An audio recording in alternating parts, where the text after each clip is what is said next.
General رضا صاحب ذرا مجھے یہ بتائے گا، جو ہم یہ بات کر رہے ہیں کہ پہلا حملہ اور پہلے میں اتنی بڑی تباہی، نہ صرف ان کے اپنے جو پاسداران انقلاب کے سربراہ تھے ان کی شہادت، پھر آرمی چیف کی شہادت، 6 کے قریب ان کے سائنٹسٹ کی شہادت، 20 کے قریب ان کے جنرلز کی شہادت، ایئر ڈیفنس سسٹم مکمل طور پر ناکام، تو کیا پریپیئرڈ نہیں تھا، ان کو اندازہ نہیں تھا، پلس 1700 سے 1800 کلومیٹر کا فاصلہ ہے، وہاں سے جب اڑے ہیں ان کو ری فیولنگ ہوئی ہے، کون کون سی ایئر بیسز انہوں نے استعمال کیے ہیں، ان کو کہیں پہ انٹرسیپٹ کیوں نہیں کیا گیا، ان سب چیزوں کے آپ کے پاس کیا جواب ہے سر؟ جی thank you so much miss Nadia, آپ کو مجھے پروگرام کو میں لینے کے لیے، اور جو آپ کے دوسرے ڈسکشن کی بھی بہت سلام۔ مس سب سے بڑی بات یہ کہ یہ ہم نہیں کہہ سکتے کہ انہیں پتہ نہیں تھا، پتہ چل گیا تھا، اور اسپیشلی چند گھنٹے پہلے تو ضرور ان کو پتہ چل گیا ہوگا، ان کے ریڈار سسٹم، ان کے انٹیلیجنس سسٹمز، جو ان کے کوئی امبیڈڈ لوگ ہوں گے دوسری نیبرنگ کنٹریز میں، ان کو پتہ چل گیا ہوگا۔ ایئر ڈیفنس سسٹم ناکارہ کیوں ہوا، اس کے لیے تھوڑی سی مجھے اگر آپ الاؤ کریں تو میں تفصیل بتاؤں۔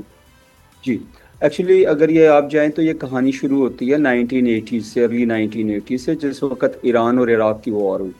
دونوں کنٹریز جو ہیں بہت پاورفل بن رہی تھیں، عراق بھی ایک ملٹری پاور بن رہا تھا، ایران ایک اکنامک پاور بن رہا تھا، ملٹری پاور بن رہا تھا۔ جب ان کی جنگ ہوئی، جنگ کروا دی گئی، تو اس کے بعد تباہی کا آغاز ہوا۔ وہ دن اور آج کا دن ایران جو ہے کانسٹنٹلی انڈر پریشر ہے، کانسٹنٹلی انڈر سینکشنز ہے، اور اس کے اوپر اس وقت 500 سے زیادہ سینکشنز ہیں۔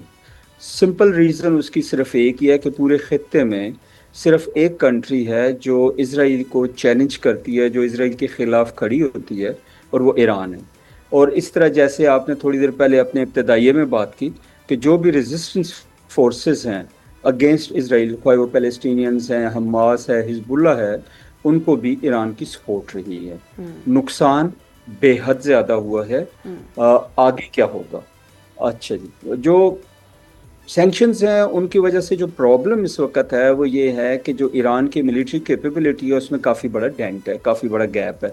جیسے آپ یو آر ویری رائٹلی سینگ، صحیح فرمایا آپ نے کہ ایران کے جو ایئر ڈیفنس سسٹم ہے اس کو انہوں نے پینیٹریٹ کیا۔ اس کی ریزن ایک ہی ہے کہ اتنی زیادہ سینکشنز کی وجہ سے ایران کی جو ملٹری کیپیبلٹی ڈیولپ ہونی تھی، جو ٹیکنالوجیکل ایڈوانسمنٹس ہونی تھی، وہ نہیں ہو سکی۔ نقصان کون سا سب سے بڑا ہوا کہ ان کا بیسکلی جو ہٹ کا ٹارگٹ تھا وہ 2 چیزیں تھیں۔ ایک تو یہ چیز تھی کہ ان کا جو نیوکلیر پروگرام ہے جو سب سے بڑی تھریٹ ہے، تو انہوں نے نیوکلیر پروگرام کو، میزائل پروگرام کو بہت زیادہ فوکس کیا۔ سائنٹسٹ اور جنرلز جو تھے، سیکنڈ چیز تھی ان کا کمانڈ سٹرکچر۔ جب آپ کمانڈ سٹرکچر کو ڈسٹروائے کر دیتے ہیں، ایک دم ان کو نیوٹرلائز کر دیتے ہیں یا شہید کر دیتے ہیں، تو اس کا مطلب یہ ہوا کہ ایک پیرالسس جو ہے وہ کریٹ ہو جاتی ہے کمانڈ سسٹم میں۔ تو انہوں نے اپنی طرف سے دونوں بڑے بڑے اسٹریٹجک قدم اٹھائے ہیں، جو ڈیمیج بہت بڑا ہوا ہے، اور اس کا امپیکٹ جو ہے بڑا لانگ ٹرم۔ ٹھیک ہے، سبسکرائب کریں اور بیل دبائیں تاکہ کوئی خبر رہ نہ جائے۔